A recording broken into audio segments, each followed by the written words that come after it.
Hello everyone. This is lecture number 7 of mole concept और आज हम इस वीडियो में कई बहुत इम्पॉर्टेंट चीज़ों के बारे में डिस्कशन करने वाले हैं, बट उससे पहले हम देखते हैं लेक्चर नंबर 6 में हमने क्या पढ़ा। मैं उम्मीद करता हूँ कि डीपीपी आपने करना स्टार्ट कर दी होंगी, डीपीपी नंबर 5 और 6, और आपको उसमें काफ़ी प्रॉब्लम फेस हो रही होगी। अगर प्रॉब्लम फेस हो रही है यानी आप प्रॉब्लम्स ट्राई कर रहे हैं तो I would consider it as a good sign कि ठीक है। अगर आपको क्वेश्चंस करने में डिफ़िकल्टी हो रही है तो ये बहुत अच्छी बात है, यानी we are right on target, अपनी दवा अपना काम कर रही है।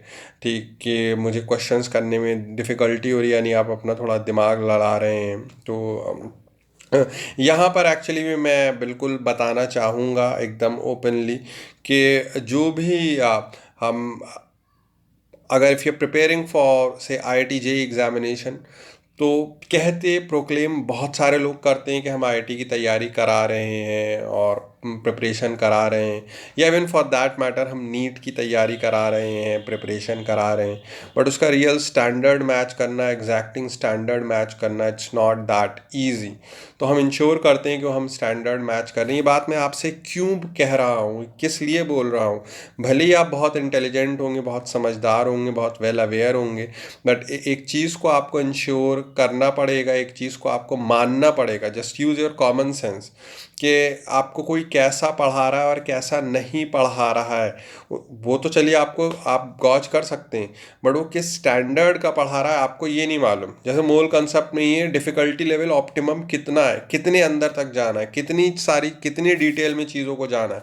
कई बार बहुत सारे टीचर ऐसा करते हैं कि आपके वो चीज़ों को पढ़ा रहे होते हैं और बहुत ज़्यादा डिफ़िकल्ट नहीं पढ़ाते हैं। डिफ़िकल्ट से आई मीन टू से they don't give you lots and lots of illustration, कह रहे चलो आसान रहे, बच्चों को कंफर्ट जोन में रखें ताकि कोई प्रॉब्लम क्या है, और स्टूडेंट भी बहुत खुश रहते हैं और स्टूडेंट को कुछ पता भी नहीं चलता है उनको, भाई कि यहाँ पर डिफ़िकल्टी लेवल क्या है, कितना ज़्यादा है, आपको कैसे पता चलेगा?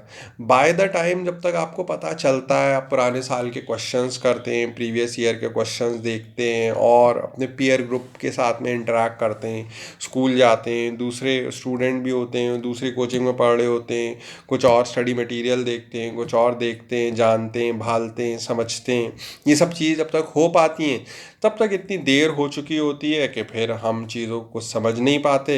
देन वी फील स्टक, अरे यार अब तो मतलब हो गया, अब जहाँ चलो पढ़ लें, जहाँ है जैसा है चलो ठीक है।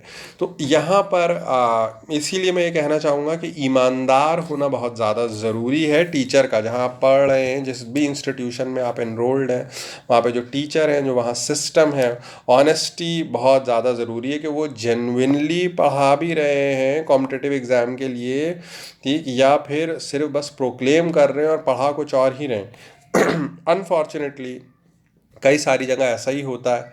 तो हम अपनी साइड से ये इंश्योर करते हैं कि एकदम गोल्ड स्टैंडर्ड चीज़ों को आपका मिले, अच्छे से अच्छा, अच्छे से अच्छा। आई मीन टू से कि नॉट ओनली कि हम ये बोल सकते हैं कि हमसे अलीगढ़ के लेवल पर हम बेस्ट चीज़ दे रहे हैं, नहीं, हम कोशिश ये कर रहे हैं कि नेशनल लेवल पर ये बेस्ट चीज़ दे रहे हैं। यानी मैं तो अपनी साइड से मान लीजिए ये इंश्योर करता हूँ कि अगर कोई मेरा लेक्चर यहाँ या ये ऐसे इंटरनेट पे अभी अवेलेबल है देख रहे हो, और वो अगर कोई दिल्ली में भी वो स्टूडेंट हो, तो वो वहाँ पर भी अगर वो किसी इंस्टीट्यूट में जाए तो वो ये नहीं कह सके कि भाई यहाँ जो है वो इनसे ज़्यादा अच्छा पढ़ाया था। अच्छा और ठीक है, डिलीवरी या मतलब और ज़्यादा बेहतर भी हो सकती है, definitely there are an number of teachers better than me, but कम से कम वो ये नहीं कहेगा कि इनके जो लेक्चर्स थे वो हॉलो थे, या इन्होंने ये वाली ये ऐसे डायमेंशंस भी होते हैं, ये बातें भी होती हैं, ये चीज़ें भी होती हैं, ये सारी तो इन्होंने कराई ही नहीं, ये सारी तो इन्होंने बताई ही नहीं।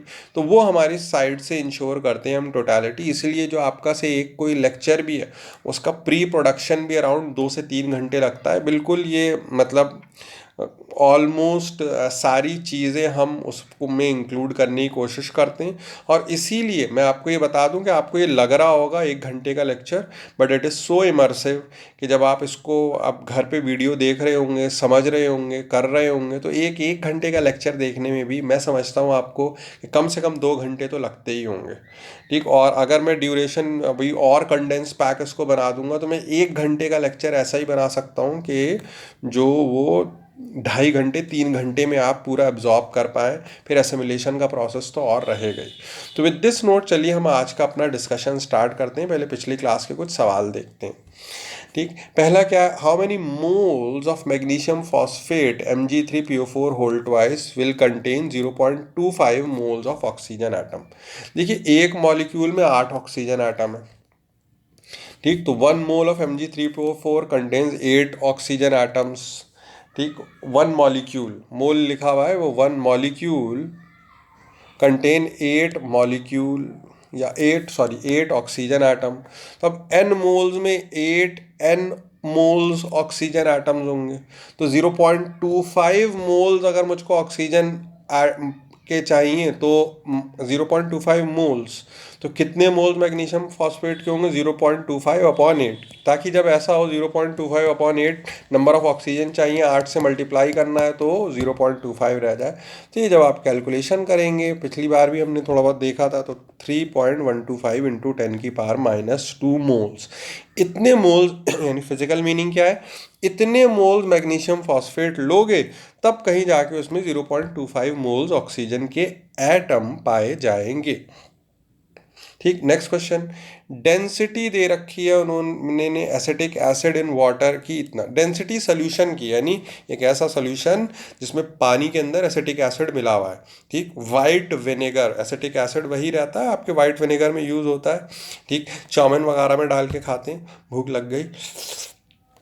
ठीक, तो कोई बात नहीं, मोलैलिटी पूछी गई है। बट देखिए बहुत से लोगों ने कहा है कि सर वो फार्मूला ये याद रखना ऐसे करके ज़रूरी है 10 xd/m0। यस एंड नो, ज़रूरी वहाँ पर है अगर आप अपना टाइम बचाना चाहते हैं। ठीक, तो आई बिलीव कि अगर ये हमारा फार्मूला याद रहेगा तो कई बार हमारा समय बच जाएगा, हमेशा नहीं बट कई बार।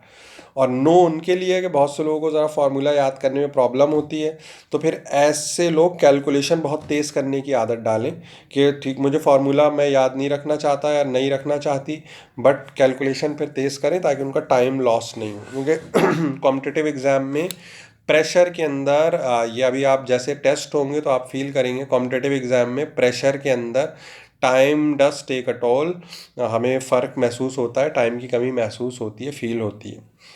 एनीवेज यहाँ पर हमारा सवाल आ रहा है, मोलैरिटी 10 xd/m0 अगर फॉर्मूले से करें तो मोलैरिटी गिवन है। ठीक, x पहले हम निकालते हैं। ठीक, डेंसिटी गिवन है 1.02 ग्राम पर ml। m0 acetic acid is CH3COH, 10th class में भी कार्बन एनिड्स कंपाउंड में पढ़ा हुआ है। जब इसका आप ग्राम मॉलिक्यूलर मास निकालेंगे तो 60 ग्राम्स पर मोल ये आ जाएगा। तो यहाँ से x निकालेंगे, हम x कैलकुलेट करेंगे, 2.05 इंटू 6/1.02, x आ जाएगा 12.06। उस x की जब मैं वैल्यू रखूँगा, अभी तो उसको वैसे ही लिख दिया मैंने, 2.05 इंटू 6 इंटू 1.02 x इंटू 1000। ये वाला फार्मूला मोलैलिटी का है। ये देखिए, number of moles, mass of solvent, KG में लेना है तो 1000 से डिवाइड कर दिया तो केजी हो गया। तो नंबर ऑफ मोल्स, फिर ये आ गया आपके मास ऑफ सॉल्वेंट और अपॉन 1000 ये किया, तो हमारा डायरेक्ट आंसर आ रहा है 2.28, जो कि हमारा आंसर भी है। नेक्स्ट क्वेश्चन, ये जी एडवांस में पूछा गया हुआ सवाल है, आइए इसको देखते हैं हम। कंपाउंड है H2X, मॉलिक्यूलर मास है 80, डिसॉल्व किया जा रहा है सॉल्वेंट में, उसकी डेंसिटी 0.4 ग्राम पर ml है। Assume no change in volume upon dissolution, molality of 3.2 molar solution is. देखिए बहुत से लोग इसमें ज़रा परेशान हो रहे थे कि ये जो है वो डेंसिटी किसकी है, सोल्यूशन की है, सॉल्वेंट की है। अब पहले सवालों में तो आपने इलस्ट्रेशन में तो सोल्यूशन लिखा रखा है, यहाँ तो सॉल्वेंट है। देखिए टेंशन नहीं लेना है, मान लेते हैं कि 1 लीटर सॉल्वेंट है। ठीक, 3.2 मोल्स हमने सॉल्यूट डाला। आप कहेंगे अरे ये कैसे ले लिया यार, जब मोलैरिटी दे रखी है उसकी 3.2, तो उसका फिजिकल मीनिंग यही तो होगा ना कि 3.2 मोल्स डाला है कितने में। अगर 1 लीटर हमने सॉल्वेंट लिया है तो 3.2 मोल्स डाला है। अब मैं एक और बात कहना चाहूँगा कि सॉल्यूट के डालने के बाद भी वॉल्यूम चेंज नहीं हुई है, ये सवाल खुद कह रहा है। सवाल में clearly it has been mentioned assume no change in volume upon dissolution. Volume में कोई चेंज नहीं है सॉल्यूट घोलने के बाद। तो सॉल्वेंट 1 लीटर का था और बाद में सॉल्यूशन भी 1 लीटर का रहेगा, क्योंकि जो सॉल्वेंट की वॉल्यूम है वही सोल्यूशन की वॉल्यूम है, उसमें कोई चेंज नहीं आया है। But anyways 3.2 moles 1 litre solvent में डाल दिए। अभी अगर अकेला सॉल्वेंट था, अभी नहीं भी डाला था, अभी नहीं भी डाला था, अकेला सॉल्वेंट था, क्योंकि डेंसिटी सॉल्वेंट की दे रखी है। डेंसिटी जो है वो हमें सॉल्वेंट की दे रखी है। Let me clear the clutter for you. Density हमें सॉल्वेंट की दे रखी है। ये देखिए डेंसिटी जो है वो हमको सॉल्वेंट की दे रखी है, डेंसिटी सॉल्वेंट की दे रखी है। तो हमने जो ये वॉल्यूम भी है 1 लीटर ऑफ सॉल्वेंट है, तो मास ऑफ सॉल्वेंट क्या हो जाएगा, डेंसिटी इंटू डेंसिटी बराबर मास अपॉन वॉल्यूम। तो डेंसिटी इंटू वॉल्यूम, डेंसिटी 0.4 ग्राम पर ml सॉल्वेंट की, मास 1000 ml। आप कहेंगे अरे 1000 ml कहाँ से आ गया यार, 1 लीटर जब सॉल्वेंट है, ठीक, और जब कुछ नहीं दे रखा, मतलब 1 लीटर सॉल्वेंट है तो 1000 ml हो गया 1 लीटर का। तो ml से ml, तो ये 400 ग्राम सॉल्वेंट यानी 0.4 kg।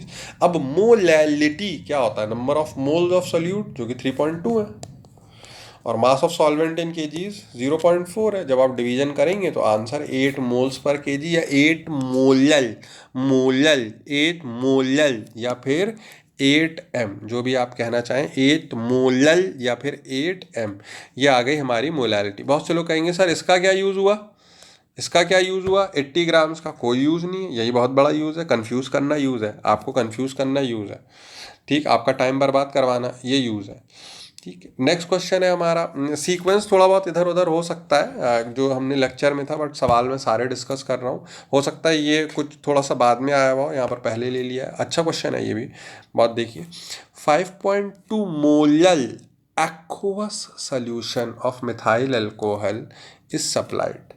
What is the mole fraction of methyl alcohol in the solution? देखिए मोल फ्रैक्शन का मतलब क्या होगा, मिथाइल अल्कोहल के moles divided by total number of moles. अब ये देखिए अगर 5.2 molal aqueous solution of methyl alcohol है, तो इसका मतलब ये है कि 5.2 मोल्स तो किसके होंगे, मिथाइल अल्कोहल के। और मास ऑफ सॉल्वेंट, सॉल्वेंट फिर क्या रहा होगा यार, जब 5.2 मोल मिथाइल अल्कोहल डाला, सॉल्वेंट एक्वस, एक्वस शब्द है यानी पानी, तो मास ऑफ सॉल्वेंट यानी 1 kg ऑफ वाटर। अब 1 kg का मतलब 1000 ग्राम पानी, और 1000 ग्राम का मतलब 1000 ग्राम का मतलब 1000 अपॉन 18 यानी 55.5 मोल्स किसके, 55.5 मोल्स किसके, वाटर के, 55.5 मोल्स किसके, वाटर के। तो अब ये देखिए मोल फ्रैक्शन क्या, इसके मोल्स, अब इसके मोल्स तो 5.2 है, divided by total moles, total moles में किसके आ गया 5.2, तो इसी के, और पानी के कितने 55.5। जब ये कैलकुलेशन करेंगे तो ये आ गया 0.086। फिजिकल मीनिंग ये है 0.086 मोल्स जो है वो मिथाइल अल्कोहल के हैं as compare to the total moles. ठीक, एक और question, again this very easy one. Ratio of mass of oxygen and nitrogen in particular gaseous mixture is 1:4. Ratio of number of their molecules is, देखिए मास का जो moles का ratio होगा वही molecules का रेशियो होगा, जो मोल्स का रेशियो होगा वही मॉलिक्यूल्स का रेशियो, क्योंकि दोनों डायटोमिक हैं, तो जो मोल्स का रेशियो होगा वही मॉलिक्यूल्स का रेशियो होगा। तो देखिए मास अगर हम ऑक्सीजन का x मान ले रहे हैं तो नाइट्रोजन का 4x, क्योंकि 1:4 के रेशियो में है, ठीक। तो number of moles of oxygen कितने हो जाएंगे, given mass upon gram molecular mass. Number of moles of nitrogen कितने हो जाएंगे, given mass upon gram molecular mass. तो अब ये x/32 x/7, अब जब इनका आप रेशियो निकालेंगे तो कितना हो जाएगा 7/32, 7/32। ठीक, again one more question, let me clear it for you.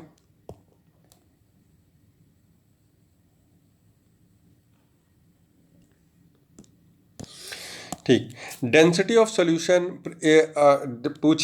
पूछा जो है, density of solution prepared by dissolving 120 gram of urea. देखिए यूरिया क्या होता है मैं बता दूं आपको, यूरिया, यूरिया इसको बोलते हैं,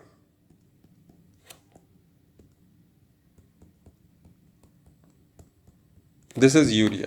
NH2COO, C double bond O, NH2। तो जब आप इसका मॉलिक्यूलर मास भी निकालेंगे तो 60 आएगा। देखिए नाइट्रोजन का 14 और 2 हाइड्रोजन है 16, फिर ऐसी 16 इधर भी 16 16 32, 32 और फिर कार्बन और ऑक्सीजन, कार्बन का 12, 32 और 12 कितना हो गया 44, 44 और 16 कितना हो गया 60। तो ये तो ऑर्गेनिक में पढ़ेंगे, बट चलिए एनीवेज, यूरिया।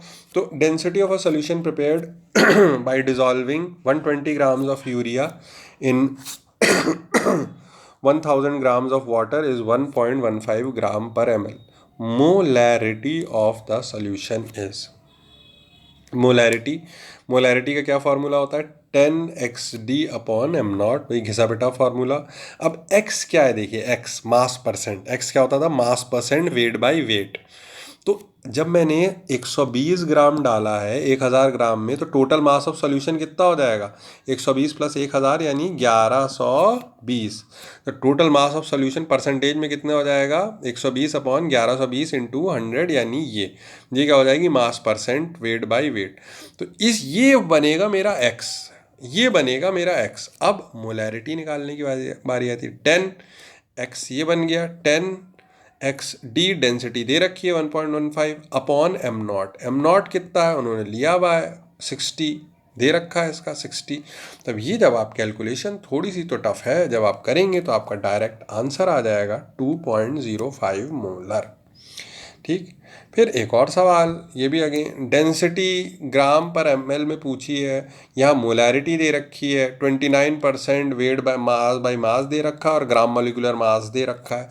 तो यार ये तो मोलैरिटी पता है और मुझको x पता है, मुझको m0 पता है, मुझसे d पूछा गया है, तो d it is quite easy for us to calculate, d निकल के आ गया 1.12 ग्राम पर ml। ठीक, अब फिर हमने डाइल्यूशन फार्मूला पढ़ा था, एक पिछली क्लास में क्वेश्चन दिया था, what volume of water must be added to 0.5 litre of 10 molar acid solution to make it exactly 5 molar solution. ठीक, आसान सा क्वेश्चन है ये, देखिए पहले ही 10 मोलर था वो, और पहले जो है वो 0.5 लीटर थी, तो हम उसमें कितना पानी डालें, कितना वाटर ऐड करें कि उसकी नई मोलैरिटी 0.5 हो जाए। तो वही M1V1 बराबर M2V2, वहाँ से आप V2 निकालेंगे 10 लीटर, और बहुत से लोग यही आंसर ऑब्जेक्टिव क्वेश्चन में मार्क करके आ जाएंगे, जो कि गलत है। उन्होंने पूछा, देखिए आपके पास 500 ml पानी था, अब कितना पानी डालें कि 10 लीटर के बराबर हो जाए, तो डालना तो आपको 9.5 लीटर पड़ेगा ना, 9 लीटर 500 ml जितना डालना पड़ेगा ना आपको, 9500 ml डालना पड़ेगा ना। उन्होंने फाइनल वॉल्यूम नहीं पूछी, उन्होंने पूछा कितना पानी डालें। क्वेश्चन को इसीलिए ध्यान से पढ़ना, कितना ऐड करें कि नई मोलैरिटी ये हो जाए। तो यार फाइनल वॉल्यूम 10 लीटर हो जा रही है, ठीक, तो ऐड कितना पड़ना पड़ेगा हमको, सादा पानी कितना ऐड करना पड़ेगा 9.5 लीटर, ताकि आधे लीटर में 9.5 लीटर ऐड करेंगे तो टोटल कितना हो जाएगा आपके 10 लीटर, और तब नई मोलैरिटी ये होगी। तो क्वेश्चन ध्यान से पढ़ना बहुत ज़रूरी होता है। कई बार हमारे बहुत सारे क्वेश्चन इसीलिए गलत हो जाते हैं कि हम जल्दबाजी में ध्यान से पढ़ते ही नहीं। Again this was an open and shut problem. दो सोल्यूशन है सब्सटेंस के, उनको मिक्स किया गया है कि एक 480 ml 1.5 मोलर, दूसरा 520 ml 1.2 मोलर, तो मोलैरिटी पूछी गई है। तो देखिए इसको आप पहले M1V1 plus M2V2 upon V1 plus V2, तो M1V1 लीटर में कन्वर्ट करें इसको 0.48 लीटर, प्लस M2V2 कितना हो गया 1.2 और वॉल्यूम कितनी थी 520 ml, लीटर में कन्वर्ट करें 0.52 divided by V1 plus V2। V1 plus V2 जब आप करेंगे तो 1000 ml यानी 1 लीटर आ जाएगा। तो ये कैलकुलेशन जब आप करेंगे तो आपका आंसर आ जाएगा 1.344। तो ये हमारे कुछ क्वेश्चंस थे जो कि पिछली क्लास में हमने देखे थे। आइए यहाँ से हम अपनी आज की क्लास का शुभारंभ करते हैं। हम अपने जो डिस्कशन के बाद में आज की क्लास स्टार्ट करते हैं।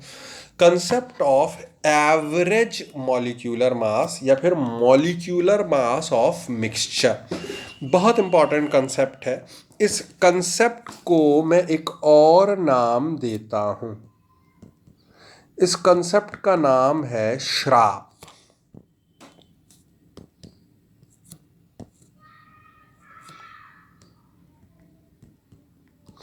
श्राप, इसको हम श्राप भी कहते हैं। आप कहेंगे व्हाट? श्राप, ठीक। कर्स, कर्स ये है कि मैं बिल्कुल फ्रैंकली बता रहा हूँ, आई एम नॉट जोकिंग, ठीक, कि ये इस कंसेप्ट को लोग याद नहीं रखते। यही श्राप है, यही कर्स है इसका। इस कंसेप्ट को लोग याद नहीं, मैं बताऊंगा, पढ़ेंगे, समझ भी लेंगे, भूल जाएंगे, ठीक। तो ये अब कैसे, कौन से मंत्रों का जाप करके आप इस श्राप से मुक्ति पा सकते हैं वो तो आप देखेंगे, बट श्राप जरूर लगेगा। अभी देखिएगा, अभी आगे सवाल आएंगे, पूछेंगे ये क्यों नहीं कर पाए सर भूल गए, श्राप लगेगा। अभी देखिए, आइए कंसेप्ट को समझते हैं। Concept of average molecular mass या मॉलिक्यूलर मास ऑफ मिक्सचर, ठीक। Mass of 1 mole of mixture is called molecular mass of mixture, ठीक। It is also called as average molecular mass. एक मोल मिक्सचर का मास, यार gram molecular mass को बोलते थे, ठीक। एक मोल का मास ग्राम मॉलिक्यूलर मास कहलाता था, एक मोल एटम का मास ग्राम एटॉमिक मास कहलाता था।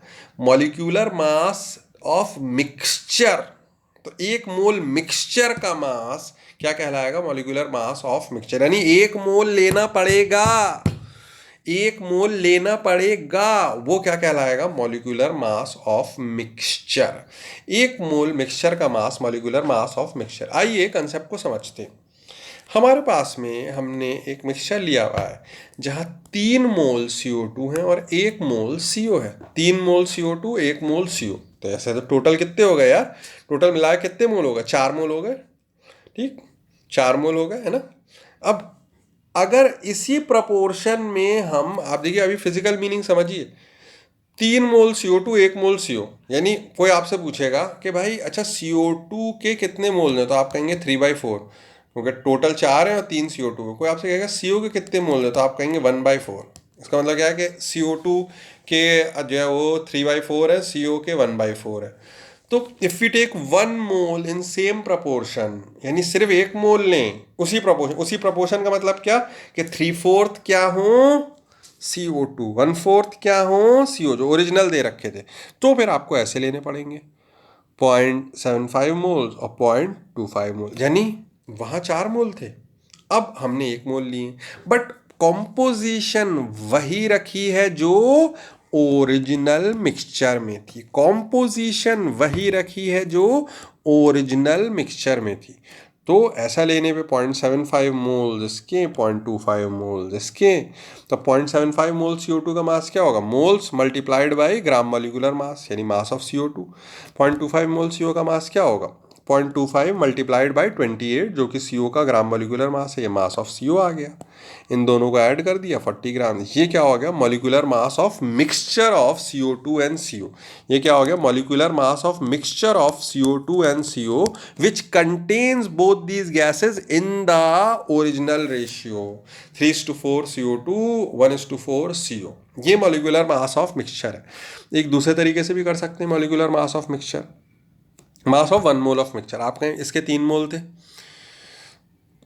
3 मोल का मास 3 इंटू 44, दूसरे उसके 1 मोल थे, 1 मोल का मास इंटू 28, तो ये तो 4 मोल का मास हो गया ना। But molecular mass of mixture क्या कह रहा है? मास ऑफ 1 मोल ऑफ मिक्सचर। तो 4 मोल का जब मास ये है तो फिर 1 मोल का मास कितना होगा, ये मास डिवाइडेड बाई 4। तो जब आप डिवाइडेड बाई 4 करेंगे तो फिर से वही वाली चीज़ आएगी, answer 40।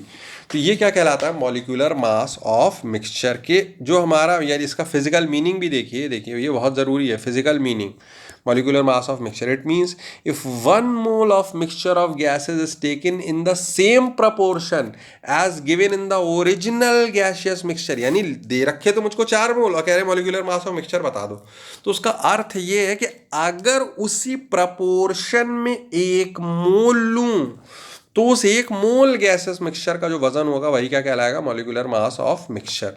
The mass of 1 mole would be equal to molecular mass of mixture. ठीक, कुछ क्लास वर्क के क्वेश्चन आ रहे हैं, सोल्यूशन देखने से पहले हर क्वेश्चन को ट्राई करिएगा तब देखिएगा। जैसे ये फर्स्ट वाला ट्राई करिए, तब नहीं हो तब इसका सॉल्यूशन देखिए, चेक करने के लिए देखिए बाद में। सेकंड वाला ट्राई कीजिए, नहीं हो तब देखिए। थर्ड वाला ट्राई कीजिए, नहीं हो तब देखिए। तो फर्स्ट वाला, calculate molecular mass of mixture in the following cases. 75 mole percent CO2 है एंड 25 मोल परसेंट CO है। यार ये तो वही है, 75% 25%, यानी अगर 1 मोल है तो 0.75 मोल्स CO2 के होंगे। अच्छा, आप ये कह रहे हैं अच्छा 1 मोल क्यों है, यार अभी बताया what is the definition of molecular mass of mixture, you are suppose to take 1 mole, वही तो बेसिक परिभाषा है, डेफिनेशन है, you have to take 1 mole. 0.75 moles CO2 क्योंकि उसी प्रपोर्शन में रहना है, 0.25 moles CO divided by total number of moles, total 1 हो जाएगा, 0.75 प्लस 0.25 1 हो जाएगा। तो जब आप इसको कैलकुलेशन करेंगे तो 40 ग्राम ये क्या होगा, molecular mass of mixture which contains CO and CO2 in this ratio. Second क्या है, ये तो मोल परसेंट था, सेकंड क्या है, मास परसेंट। बहुत ध्यान से सुनना, लोग कहेंगे अरे इसका भी तो वही होगा, नहीं, मोल परसेंट अलग है, मास परसेंट अलग है। ये देखिए मास परसेंट कैसे करते हैं हम। 75 मास परसेंट CO2 का मतलब क्या है कि अगर जितना भी टोटल मास है, मान लीजिए टोटल मास अगर 100 ग्राम है तो उसमें 75 ग्राम क्या है, CO2। टोटल मास अगर 100 ग्राम है तो उसमें 25 ग्राम क्या है, CO। आइए let total mixture be 100 grams, तो 75 ग्राम्स उसमें क्या है, CO2 है, 25 ग्राम्स उसमें क्या है, CO है। बहुत अच्छी बात है, 75 ग्राम CO2, 25 ग्राम CO।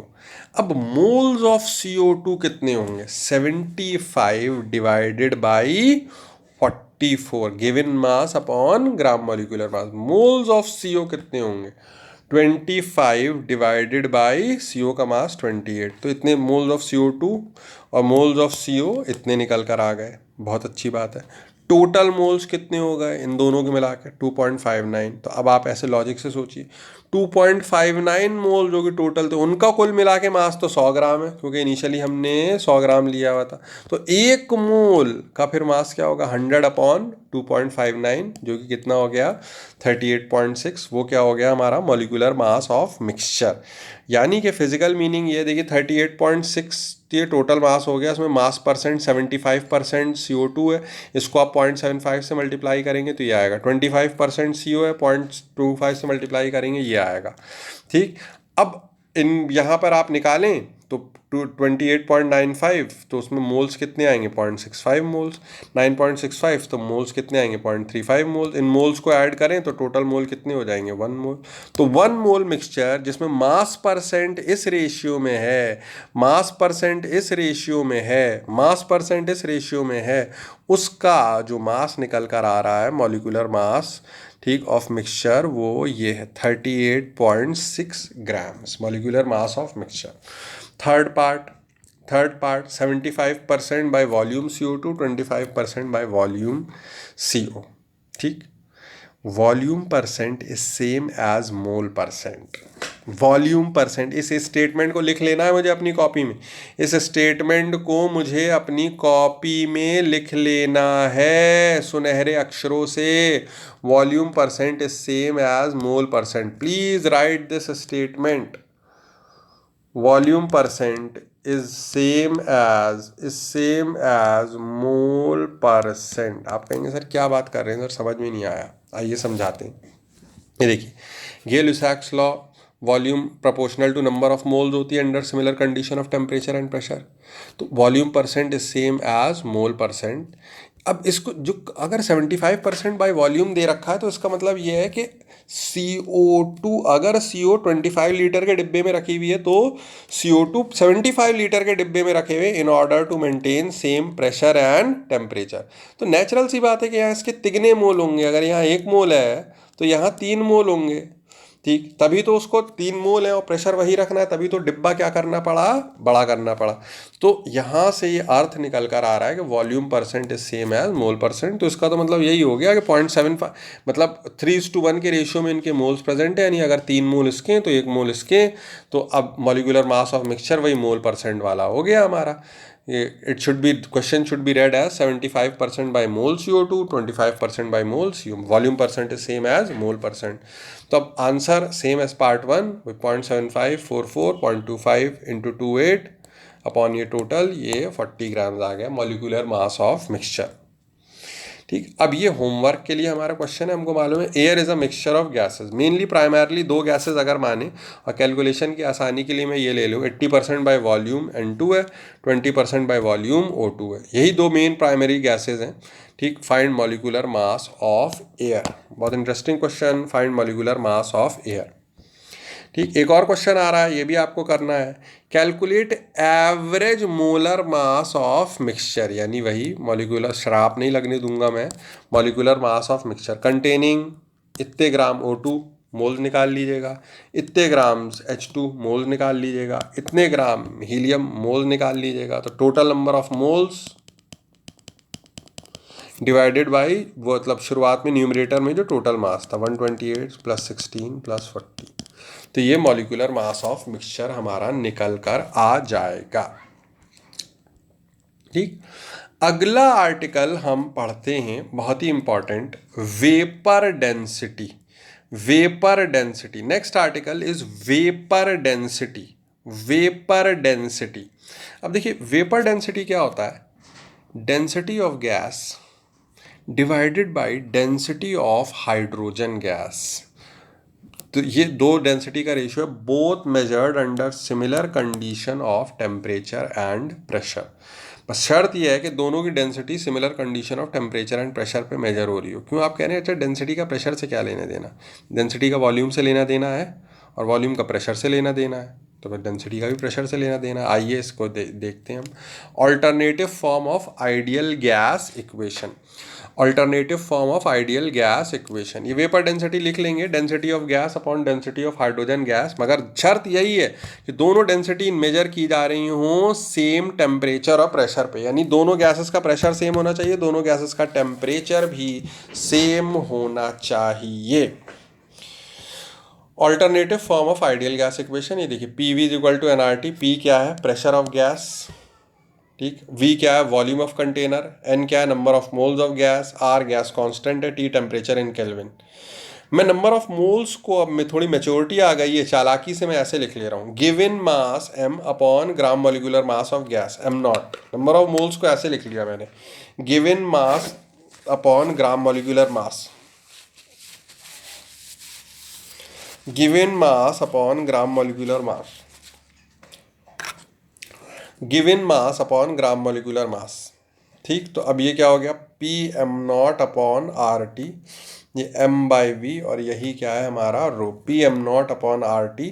ये देखिए M0 इधर ले गया, V नीचे ले आया, PM0 upon M/V, mass of gas जो कि इस डिब्बे में है, और वॉल्यूम ऑफ कंटेनर, कंटेनर डिब्बा, यानी डेंसिटी ऑफ गैस निकल कर आ गई। तो एक बहुत इंपॉर्टेंट फार्मूला है, density of gas is equal to PM0 upon RT। ये आपको याद रखना है, डेंसिटी ऑफ आइडियल गैस निकालने का, PM0 upon RT। P is pressure, M0 gram molecular mass, T temperature है, R गैस कांस्टेंट है, तो यहाँ से भी डेंसिटी निकल जाती है। अब आइए वेपर डेंसिटी पर आते हैं दोबारा से।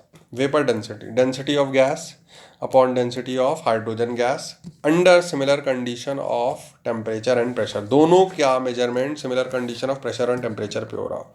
अब ये देखिए हमने लिख दिया density of gas molecular mass of gas upon RT, और the density of hydrogen gas molecular mass of hydrogen gas upon RT।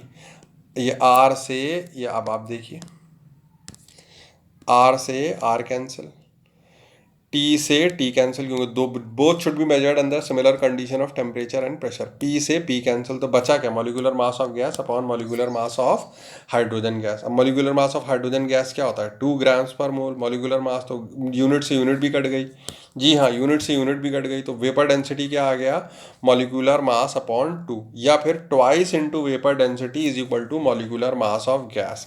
एक और चीज़ याद रखनी है फिजिक्स में कि vapour density is a dimensionless quantity, क्योंकि दो सेम चीज़ की यूनिट से डिवीजन हो रहा है, तो it is a dimensionless, it is a dimensionless quantity, इसका कोई डायमेंशन नहीं है, it is a dimensionless quantity. ठीक, vapour density is a dimensionless quantity, vapour density एक डायमेंशन लेस क्वांटिटी है। तो ये रिलेशन मैंने डिराइव किया। कई बार उनको आपको गैस का मॉलिक्यूलर मास देना होगा, वो नहीं देंगे, बट उसके बदले में क्या दे देंगे, वेपर डेंसिटी दे देंगे। उल्टा वेपर डेंसिटी दे दी तो यानो 2 से मल्टीप्लाई करके मॉलिक्यूलर मास निकल गया। ठीक, अब आइए जो भी हमने पढ़ा है उससे मिला के एक होमवर्क क्वेश्चन और बन जाता है। वेपर डेंसिटी दे रखी है गैसेस मिक्सचर की, नॉन रिएक्टिव गैसेस, ताकि मोल्स नहीं चेंज हो 40, यानी वेपर डेंसिटी दे रखी है, यानी मॉलिक्यूलर मास दे रखा है मिक्सचर का कितना, 80 दे रखा है उन्होंने, क्या, मॉलिक्यूलर मास ऑफ मिक्सचर। शराब नहीं लगने दूंगा इतनी आसानी से, मॉलिक्यूलर मास ऑफ मिक्सचर तो पहले ही दे दिया 80। अब अगर मोलर मास ए का 20 ग्राम्स पर मोल है और mixture contains gases in 2:3 ratio by volume, calculate molar mass of gas B. ये पूछा है, होमवर्क क्वेश्चन है, इसका आंसर है 120, ये भी करिएगा। ऊपर भी आपको एक सवाल दिया है करने को, ठीक, एक ऊपर भी एक क्वेश्चन दिया है करने को, तो एवरेज मॉलिक्यूलर मास ये भी करिए, दोनों भेजिए।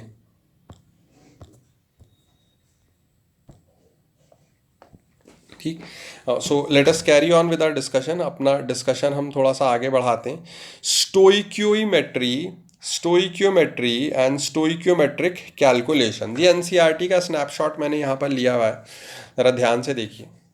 ठीक, the word stoichiometry is derived from Greek word stoichion means element और metron means measure, यानी elements के mass को, number of atoms को, इन सबको measure करना।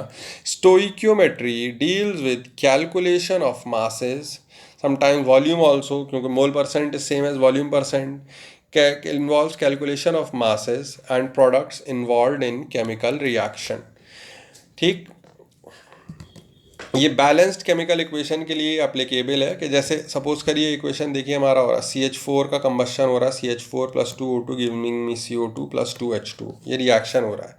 हियर मिथेन एंड डाइऑक्सीजन यानी O2 are called reactants and carbon dioxide and water are called products. बहुत अच्छी बात है, बैलेंस्ड है इक्वेशन ये।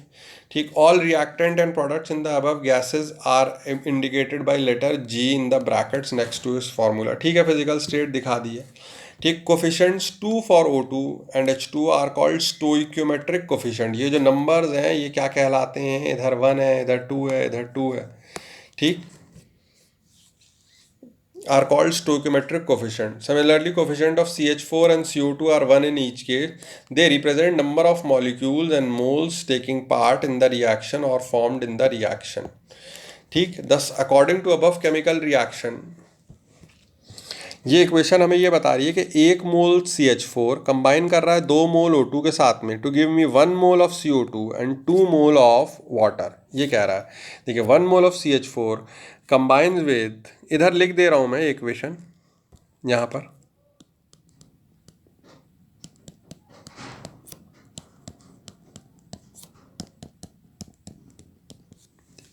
1 mole of CH4 combined with 2 moles of O2 to give me 1 mole of CO2 and 2 moles of H2O। ये कहता है, अगर मॉलिक्यूलर लेवल पर देखें तो 1 mole of molecule of CH4 combined with 2 molecules of O2, ठीक, to give me 1 molecule of CO2 and 2 molecules of water।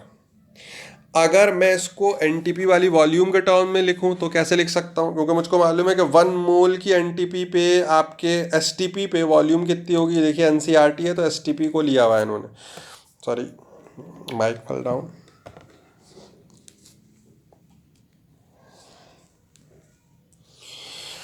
ठीक, 1 मोल की एसटीपी वॉल्यूम 22.7 लीटर और 2 मोल्स की एसटीपी पे वॉल्यूम 44.4, उसको 2 से मल्टीप्लाई कर दिया है। फिर 1 मोल CO2 22.7, 1 मोल वाटर 45.4। मास के टर्म में ले रहे हैं तो 1 मोल का मास 16 ग्राम्स, 2 मोल O2 का मास 64 ग्राम्स, ठीक, टू CO2 44 ग्राम्स, और फिर H2O 2 मोल्स 36 ग्राम्स। तो यहाँ से डेंसिटी बराबर मास अपॉन वॉल्यूम हम फिर और दूसरे भी कर सकते हैं। अब यहीं से अपना हम डिस्कशन आगे बढ़ाते हैं। कंसेप्ट ऑफ, वही जो हमारी बैलेंस्ड इक्वेशन है उसी में कुछ काम करना होगा। Concept of limiting reagent, limiting reagent, ठीक। तो लिमिटिंग रिएजेंट की बात चल रही है। तो देखिए ये हमारे इसको ज़रा हम एक्सप्लेन करेंगे। छोले भटूरे, ठीक, याद आ गई मुझको रेलवे रोड की, बंद है लॉकडाउन में इतने दिन से। या फिर कुंजी लाल की, दोनों जगह के बहुत अच्छे होते हैं। कुंजी लाल के भी अच्छे होते हैं और रेलवे रोड के भी अच्छे होते हैं। बंसल से निकल के मैं कुंजी लाल जाता था और छोले भटूरे खाता था। जल्दी से खुल जाए तो फिर दोबारा से छोले भटूरे खाऊंगा। आइए भाई देखते हैं। देखिए छोले भटूरे खाने के कुछ रूल्स हैं। वो क्या है कि मैं ऐसे खाता हूँ छोले भटूरे, और मतलब कि मैं एक भटूरे के साथ में मैं एक पूरी प्लेट छोले की खाऊंगा। ये रूल है मेरे खाने का, ठीक। यानी आप समझे, मैं अकेले छोले नहीं खाऊंगा, मुझे मिर्चें लगेंगी। मैं अकेले भटूरे नहीं खाऊंगा, सूखे नहीं खा सकता। मेरा रूल है खाने का कि भाई एक भटूरा पूरा खाऊंगा और एक प्लेट छोले खाऊंगा। जितने खिला दो, बहुत भूख लग रही है मुझे, 2 महीने से भूखा हूँ मैं, 2 महीने से, ठीक, बहुत भूख लग रही है। जितने खिला दो खाऊंगा, मगर ये आपके स्टोइकोमेट्री मेंटेन करना, एक भटूरा एक छोला, यानी आप 5 भटूरे ले आइए और 5 प्लेट छोले ले आइए, मैं खा जाऊंगा। एक से एक, दूसरे से दूसरा, तीसरे से तीसरा, चौथे से चौथा, पांचवे से पांचवा। तो ये हमारे खाने का स्टाइल है। एक फुल भटूरे के लिए एक फुल प्लेट छोले। अगर छोले बचे रह गए मैं छोड़ दूंगा, मैं नहीं खाऊंगा। छोले खत्म हो गए और भटूरे बचे रह गए, मैं नहीं खाऊंगा। आप मुझसे मत कहिएगा अरे लगा लगा के खा लो, मसाले से खा लो, अचार से खा लो, प्याज से खा लो, बाद में दही मिलता है, ये सब नहीं, फालतू की चीज़ नहीं। छोले चाहिए, छोले, भटूरे के लिए छोले चाहिए, ठीक। बहुत अच्छी बात है। आइए देखते हैं। अब let us understand the various cases. मेरे पास में 2 प्लेट छोले हैं और 2 भटूरे हैं। मैं क्या खा जाऊंगा? 2 खा जाऊंगा, कोई बात नहीं है। बट 3 प्लेट अगर छोले हैं और 2 भटूरे हैं तो आई एम सॉरी, मैं सिर्फ 2 भटूरे और 2 प्लेट छोले खा पाऊंगा। 1 प्लेट छोले ऐसे ही बचे रह जाएंगे। आप आए, आप कहें अरे आपने छोले छोड़ दिए, खाए क्यों नहीं? हमने कहा हम खाते ही नहीं है। भटूरे कहाँ हैं? भटूरे कहाँ हैं? भटूरे नहीं है। एक भटूरे के साथ एक प्लेट खाई, दूसरे भटूरे के साथ दूसरी प्लेट खाई, एक प्लेट बची रह गई। आप कहेंगे अच्छा भाई ये खूब रहा। हाँ खूब रहा, ठीक। तीसरा सिनेरियो, 4 प्लेट छोले 5 भटूरे, तो मैं टोटल 4 खाऊंगा, एक भटूरा बचा रह गया, एक भटूरा बचा रह गया। वैसे इस पे थोड़ा सा पनीर भी ग्रेट करके डाल लीजिएगा, तब अच्छा लगेगा, तब आएगा मज़ा, ठीक आइडिया। आइए अब हम ज़रा, एक भटूरा बचा रह गया, बहुत इंपॉर्टेंट कंसेप्ट है, हल्के मत लीजिएगा। छोले भटूरे के चक्कर में आपको भूख लग गई, आप खाने पीने पहुंच गए, इस लेक्चर को समझिए पहले, उसके बाद में कुछ खाइए पिइएगा, ठीक। Very important concept of limiting chole bhature, limiting reagent, ठीक। आइए अब हम इस एनालॉजी को अपनी केमिस्ट्री के अंदर ले जाते हैं।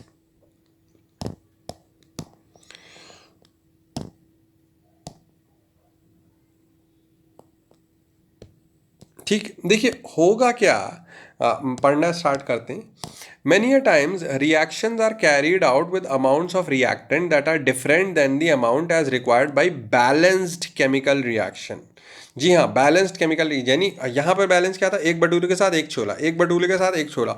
अब कई बार खाना बनाने वाले ने 5 प्लेट तो छोले रख दिए मगर 7 भटूरे रख दिए। हमने कहा किसी काम का नहीं है भाई, एक्स्ट्रा दे दिया तुम्हें, किसी काम का नहीं है, अनबैलेंस दिया है तुमने। In such a situation one reactant is in more amount than the amount required by balanced chemical reaction.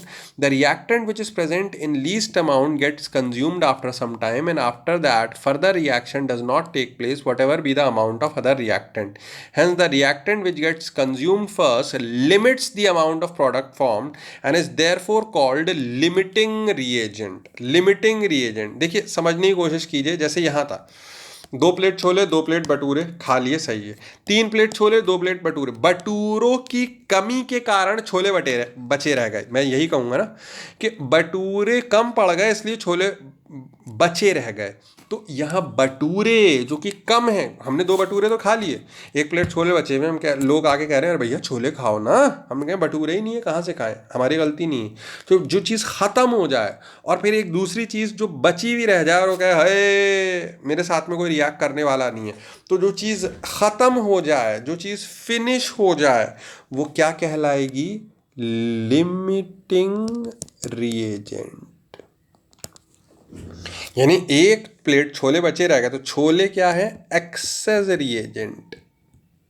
ये तो एक्स्ट्रा बचे रह गए थे ना, तो छोले एक्सेस रिएजेंट है और जो ख़त्म हो गए वो लिमिटिंग रिएजेंट। अब ये देखिए 4 प्लेट छोले 5 प्लेट भटूरे, यहाँ भटूरे ज़्यादा थे, 4 प्लेट छोले तो ख़त्म हो गए, 1 प्लेट भटूरा बचा रह गया, तो भटूरा एक्स्ट्रा रह गया। लोगों ने कहा अरे भटूरा छोड़ दिया, खाओ भैया ठंडा हो जाएगा। हम कहें छोले कहाँ हैं, कहाँ से खाएं, छोले तो ख़त्म हो गए, क्योंकि मैं 1 भटूरे के साथ 1 प्लेट छोले खाता था। तो छोले ख़त्म हो गए, तो छोले इस केस में क्या है? लिमिटिंग। थर्ड एग्जाम्पल में लिमिटिंग रिएजेंट। और भटूरा एक एक्स्ट्रा बचा रह गया, तो भटूरा क्या है? Access reagent. Access reagent. तो ये देखिए आइए समझते हैं। ये हमारा केमिकल रिएक्शन हो रहा है, ठीक। The stoichiometry of the reaction, balanced equation होनी चाहिए। अभी मैं नीचे एक बहुत इंपॉर्टेंट बात लिखवाऊंगा, limiting reagent is only applicable in case of a balanced chemical equation. Balance होनी चाहिए equation. Stoichiometry of the reaction tells us 2 moles, 2 mole H2 के, 2 मोल का मतलब 4 gram H2 of hydrogen react with 1 mole of O2 यानी 32 gram O2 to produce 36 gram of water, ठीक। Thus, anytime hydrogen and oxygen react in 4:32 by mass ratio, all the reactant get consumed and only product appears, ठीक। तब जो है वो अगर देखिए एकदम बैलेंस में दे रखे, ना छोले बचे रह जाएं ना भटूरे बचे रह जाएं, इस हिसाब जैसे कोई हमें 20 प्लेट छोले दे 20 प्लेट भटूरे दे, कुछ नहीं बचेगा, दोनों खा जाएंगे। तो when reactants are mixed in exactly the mass ratio determined from balanced equation, the mixture is said to be stoichiometric. Stoichiometric ratio में प्रेजेंट होने का मतलब यह है कि भैया ऐसा सेटिंग करके दिया गया है कि ना ही तो कोई एक्स्ट्रा बच रहा है और ना ही किसी की कमी पड़ रही है। यानी स्टोइक्योमेट्रिक छोले भटूरे खाने के क्या होगा? 9 प्लेट छोले 9 प्लेट भटूरे। आप ही क्या करें, मैं 9 प्लेट नहीं खा पाऊंगा, लेकर आइएगा, खा के दिखाऊंगा, जितना लाएंगे सब खा जाऊंगा। 2 महीने से भूखा हूं, 2 महीने से, ठीक। तो ये स्टोकियोमेट्रिक का मतलब ये है कि ऐसे डालें रिएक्टेंट कि ना कोई एक्स्ट्रा एक्सेस बचा रह जाए ना कोई लिमिट हो। जैसे 4 ग्राम ये 32 ग्राम ये तो 36 ग्राम ये, ठीक। बट अब अगर मैं 6 ग्राम H2 ले रहा हूँ और 32 ग्राम O2 ले रहा हूँ, तो ये मत समझिएगा कि 38 ग्राम बन जाएगा। जैसे भाई किसी ने 5 प्लेट छोले ले लिए और 7 प्लेट भटूरे ले लिए, तो वो समझ लेगा कि सब कुछ खा लिया जाएगा। नहीं, ऐसा नहीं होगा। तब भी हम 36 ग्राम ही पानी पाएंगे, क्योंकि 4 ग्राम से हाइड्रोजन से रिएक्ट करने के लिए जो 32 ग्राम ऑक्सीजन चाहिए बस उतना ही है, बाकी एक्स्ट्रा ऑक्सीजन है ही नहीं। तो 6 ग्राम हाइड्रोजन था, 32 ग्राम ऑक्सीजन था, 36 ग्राम पानी बना और 2 ग्राम हाइड्रोजन बचा रहेगा। क्यों रह गया? क्योंकि उस 2 ग्राम एक्स्ट्रा इसलिए बचा रह गया कि उससे रिएक्ट करने के लिए जो ऑक्सीजन चाहिए वो है ही नहीं। ऑक्सीजन तो 32 ग्राम ही था, यानी 1 मोल थे, 1 मोल को 2 मोल हाइड्रोजन चाहिए, 2 मोल यानी कि 4 ग्राम, तो उस 4 ग्राम से कर लिया, 2 ग्राम बचा रह गया। रिवर्स 4 ग्राम हम हाइड्रोजन लें और 36 ग्राम ऑक्सीजन लें, तब भी 36 ग्राम ही पानी बनेगा। आप कहेंगे क्यों? क्योंकि देखिए 4 ग्राम को रिएक्ट करने के लिए 32 ग्राम चाहिए, वो 32 ग्राम ले लिया, अब हाइड्रोजन है ही नहीं, ख़त्म हो गया। 4 ग्राम ऑक्सीजन अभी भी बचा रह जाएगा, एक्सेस रिएजेंट। ठीक, तो आइए इस कंसेप्ट को हम पढ़ना शुरू करते हैं। लिमिटिंग रिएजेंट डेफिनेशन क्या है? Reactant which is completely consumed in the reaction and limits the amount of product being formed is called limiting reagent। ये डेफिनेशन लिखने वाली है, हमारी कॉपी में आनी चाहिए लिमिटिंग रिएजेंट की डेफिनेशन, कि वो चीज़ जो कि ख़त्म हो जाए और उसके कारण दूसरी वाली चीज़ बची रह जाए, बट हम उसे खा ना पाएँ, रिएक्ट ना करा पाएँ, तो वो वाली चीज़ जो ख़त्म हो गई वो क्या कहलाएगी? Oh sorry, my pen fell down. जो चीज़ ख़त्म हो गई वो क्या कहलाएगी?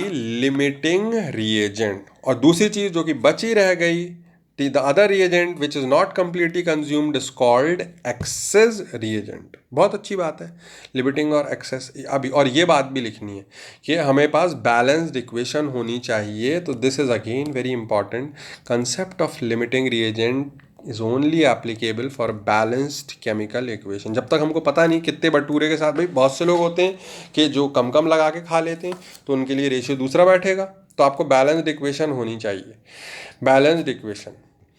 ठीक, आइए एक क्वेश्चन में करके बताता हूँ। यहाँ पर 2 ग्राम H2 है, सॉरी ये दिस इज अ इक्वेशन। ये क्या कह रही है?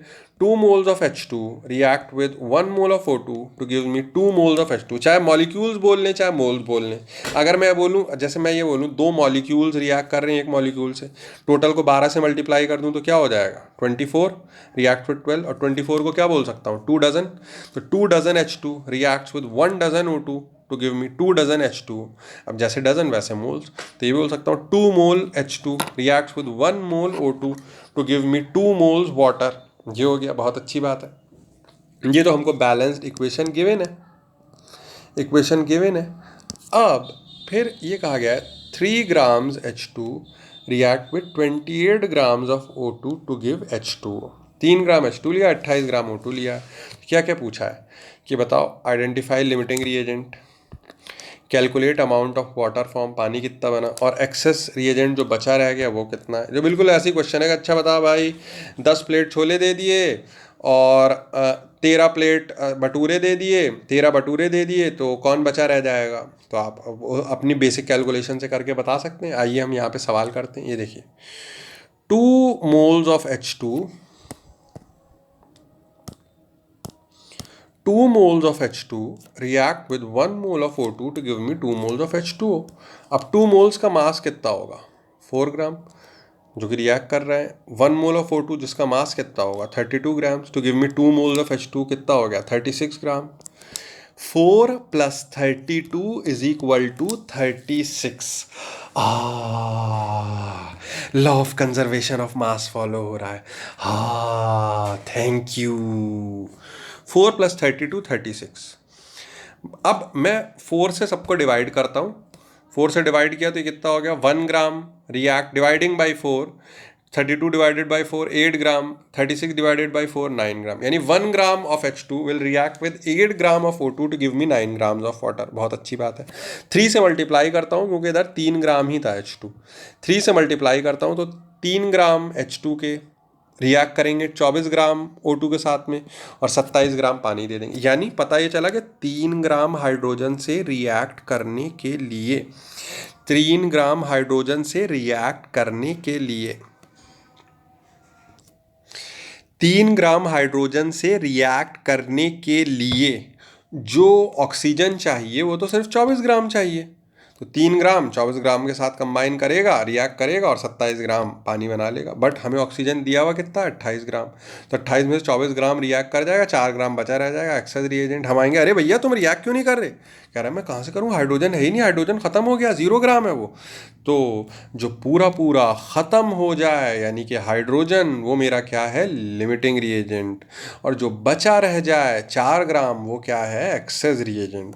पानी कितना बना? 27 ग्राम। तो इस सवाल का आंसर क्या होगा? इस सवाल का आंसर क्या होगा? What be the answer for this question? What be the answer for this question कि identify limiting reagent H2। H2 ही ख़त्म हो गया। Amount of water form 27 gram, ठीक। और एक्सेस रिएजेंट जितना बचा कितना रह गया? O2 is the access reagent और वो कितना बचा रह गया? 4 ग्राम्स। ये हो गया, 4 ग्राम बचा रह गया। ये आइए एक होमवर्क का क्वेश्चन है, देखते हैं कितने लोग कर पाएंगे। होमवर्क का क्वेश्चन, ये हेबर्स प्रोसेस होता है अमोनिया फॉर्म करने के लिए। हेबर्स प्रोसेस आगे चल के पढ़ेंगे पी ब्लॉक में। NH3 को हम अमोनिया बोलते हैं। हेबर्स प्रोसेस के थ्रू N2 और H2 मिला के NH3, पहले बैलेंस्ड इक्वेशन दी हुई है। 50 ग्राम N2 लिया हुआ है मैंने, 10 ग्राम H2 लिया हुआ है और उनको मिक्स कर दिया है और वो NH3 प्रोड्यूस कर रहे हैं, ठीक। फिर से वही चीज़ पूछा है कि आइडेंटिफाई लिमिटिंग रिएजेंट। अगर कोई देखिए, अगर स्टोकियोमेट्रिक रेशियो में है, 3 प्लेट छोले 3 प्लेट भटूरे, तो कुछ नहीं बचेगा। तो there is no limiting reagent, no excess reagent. But वो तो आपको देखना है, क्या पता कोई भी ना हो, वो तो आप देख के बताएंगे। Limiting reagent, calculate amount of ammonia NH3 formed, और तीसरा एक्सेस रिएजेंट अगर जो बचा रह गया वो कितना है। ये होमवर्क हमारा क्वेश्चन है। देखते हैं कितने लोग होमवर्क करके मुझे देते हैं, ठीक। एक और क्वेश्चन, 4 ग्राम्स I2 जो है वो 4 ग्राम मैग्नीशियम के साथ में रिएक्ट कर रहा है। ये इक्वेशन है। लिमिटिंग रिएजेंट कौन है इसमें बताना है। मास दे रखा है, मोल निकालने में हेल्प करेगा, ठीक। एक और क्वेश्चन है, कितना लेड क्लोराइड फॉर्म होगा, कितने मोल लेड क्लोराइड के फॉर्म होंगे? 6.5 ग्राम PbO, 3.2 ग्राम HCl अगर हमारे पास में है तो उससे कितना PbCl2 फॉर्म होगा। डेटा मास के लिए, लेड का मास होता है 207, ऑक्सीजन का 16, हाइड्रोजन का 1, क्लोरीन का 35.5, ठीक। अब यहीं पर ये एक लिमिटिंग रिएजेंट के जब आप ये क्वेश्चन करेंगे तो थोड़ा कंसेप्ट आपकी ग्रिप में आएगा। यहीं पर एक और चीज़ होती है, theoretical yield and actual yield. देखिए, यील्ड का मतलब क्या होता है? एक तरीके से यील्ड का मतलब होता है प्रोडक्टिविटी, जिसके लिए हिंदी के लिए एक और वर्ड है हमारा उपज। उपज, ठीक, उपज। तो ये इसको हम कैसे, किस टाइप से समझते हैं? किस टाइप से कि मैं 1 घंटा किताब के सामने बैठता हूँ, 1 घंटा मैं बुक्स के सामने बैठा हूँ, ठीक है भाई, मैंने मॉड्यूल पढ़ रहा हूँ, मैं 1 घंटा बुक्स पढ़ रहा हूँ, ठीक। बट 1 घंटे में मैंने आधे घंटे तो पढ़ाई करी और आधे घंटे डे ड्रीमिंग करी, जो कि लोग करते हैं, बैठे हुए हैं,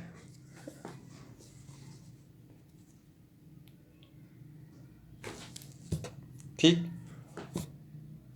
तो वो ये कहेंगे कि 1 घंटे में हमने 30 मिनट पढ़ा और 30 मिनट अपना टाइम इधर वेस्ट किया, तो यानी हमारी 50% एफिशिएंसी है, 50% हमारी एफिशिएंसी है, या यील्ड हमारी कितनी है? 50%।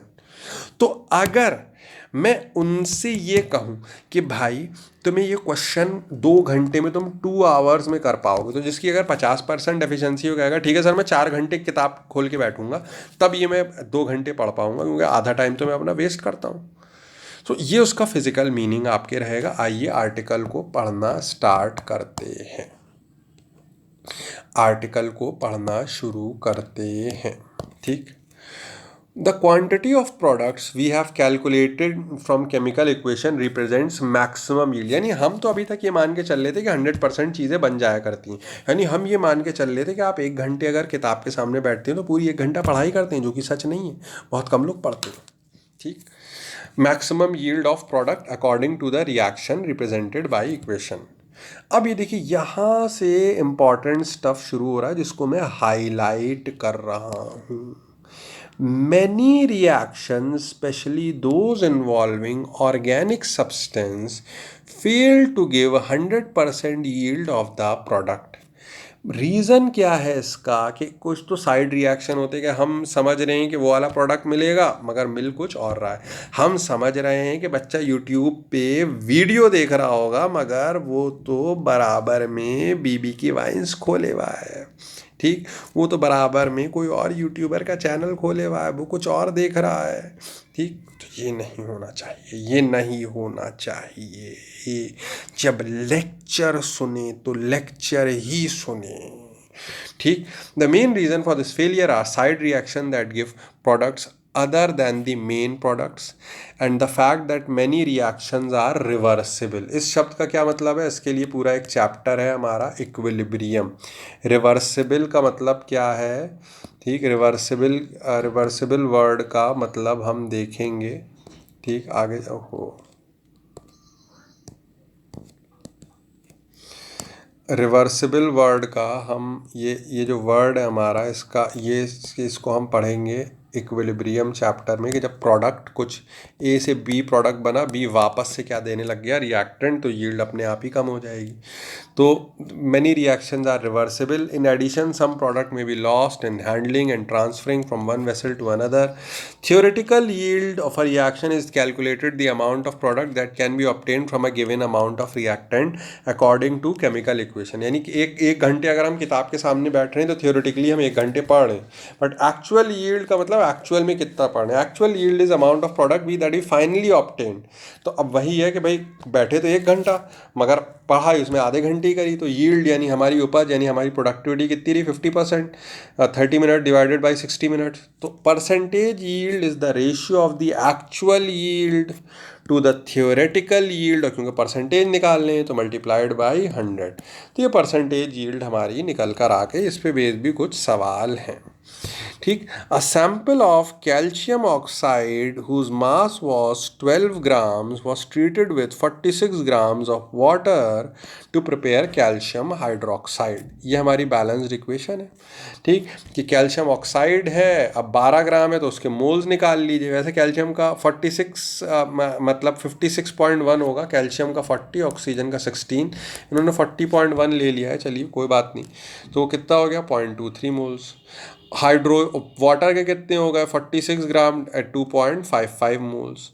अब हमसे क्या क्या पूछा है, लिमिटिंग रिएजेंट कौन कौन है, तो भाई 1 मोल को 1 मोल चाहिए, तो 0.23 मोल्स को 0.23 मोल्स ही वाटर चाहिए होता, मगर पानी तो बहुत ज़्यादा है, तो water is present in excess and some of it will remain unreacted when the reaction is over. तो जो बचा रह जाए वो तो एक्सेस रिएजेंट, जो ख़त्म हो जाए वो लिमिटिंग रिएजेंट। तो calcium oxide is limiting reagent. अब 56.1 ग्राम वो 18 ग्राम, यानी 1 मोल से रिएक्ट करेगा, और हमको जब 12 ग्राम जो होगा तो 3.87 ग्राम ऑफ वाटर के साथ में ही वो रिएक्ट करेगा, और हमको जो थियोरेटिकल यील्ड होगी वो 15.87 ग्राम होगी। करके देखिएगा, वही पूछी थी हमसे। ये होमवर्क क्वेश्चन आ रहा है, देखते हैं कितने लोग कर पाएंगे। ठीक, क्वेश्चन क्या है, MnO2 HCl के साथ में रिएक्ट करके MnCl2 H2O बनाता है। 2 मोल्स MnO2 है और वो रिएक्ट कर रहा है 4 मोल के साथ में, तो वो जो Cl2 दे रहा है वो 11.2 लीटर ऑफ Cl2 दे रहा है एनटीपी पे। अब देखिए मैं यहाँ हिंट दे रहा हूँ, 11.2 लीटर का मतलब कितना, हाफ मोल। एनटीपी पे मतलब हाफ मोल। अब परसेंटेज यील्ड ऑफ Cl2 पूछिए कितनी। परसेंटेज यील्ड का मतलब क्या, कि भैया मिली तो हाफ मोल, बट मिलनी कितनी चाहिए थी, वो मिलनी जो कितनी चाहिए थी वो थियोरेटिकल वाली होगी, क्योंकि परसेंटेज निकालने हैं तो इंटू 100। तो अब अगर मिलनी भी हाफ मोल ही चाहिए थी तो आपकी 100% यील्ड है, बट मिलनी अगर 1 मोल चाहिए थी और मिल लिया हाफ मोल तो आपकी 50% है। मिलनी अगर 3 मोल चाहिए थी और आपको मिल लिया हाफ मोल तो 25% है। ऐसे करके ये करिएगा होमवर्क में, ये वाला क्वेश्चन बहुत अच्छा हमारा ये सवाल है। इसके अलावा अभी तक आपको 6 DPPs मिल चुकी हैं। DPP तो ये 7वां लेक्चर है, तो यहाँ पर अभी आपको प्रॉब्ली आज रात तक, मैं उसी टाइम रिकॉर्ड कर रहा हूँ ये लेक्चर अभी, जिस टाइम में आपको देना होता है, फिर अपलोड करूँगा उसके बाद में। तो रात तक, आज रात तक या से probably bye early morning tomorrow आपको आगे की 2 और DPPs मिल जाएंगी जो कि लिमिटिंग रिएजेंट पर बेस्ड होंगी। उनके क्वेश्चंस भी आप ट्राई करिएगा। DPPs के सॉल्यूशन मैं भेजूँगा। NCERT के भी क्वेश्चन हैं वो भी ट्राई करें आप, उनके भी भेजें। DPP भी जिसने कर लिए, फिर हम हमारे लाइव सेशन में हम उनके डाउट्स भी डिस्कस करेंगे। पढ़ाई करते रहिए, मेहनत करते रहिए। अगर अच्छे से पढ़ेंगे तो आपका सिलेक्शन कोई नहीं रोक सकता। आपको बिल्कुल गोल्ड स्टैंडर्ड का यहाँ स्टफ़ दिया जा रहा है, एकदम टॉप क्लास स्टफ़ दिया जा रहा है। बट अब ये आपके ऊपर है कि आप उसको अवेल कर रहे हैं, कैसे अवेल कर रहे हैं, कितनी मेहनत कर रहे हैं। मेहनत जो करेगा वो आपके आगे बढ़ेगा। तो लेज़ीनेस अपनी ख़त्म करिए, प्रोक्रेस्टिनेशन ख़त्म करिए कि कल कर लेंगे, परसों कर लेंगे, टाल ले रहे, आधे घंटे बाद पढ़ना शुरू कर देंगे, 20 मिनट बाद पढ़ना शुरू कर देंगे। ये नहीं करना है, तो करना है, पढ़ना है तो पढ़ना है। जिसकी ये अप्रोच रहेगी उसी को जीत मिलेगी, वही आगे बढ़ेगा। तो with this note we end a lecture, और लेक्चर नंबर 8 में हम फिर से कंटिन्यू करेंगे। एक लाइव सेशन रहेगा इसके बाद हमारा, उसको आप अटेंड करना मत भूलिएगा, बट क्वेश्चन उससे पहले कर लें तो थोड़ा बेटर रहेगा। तो with this note we end this lecture. Thank you.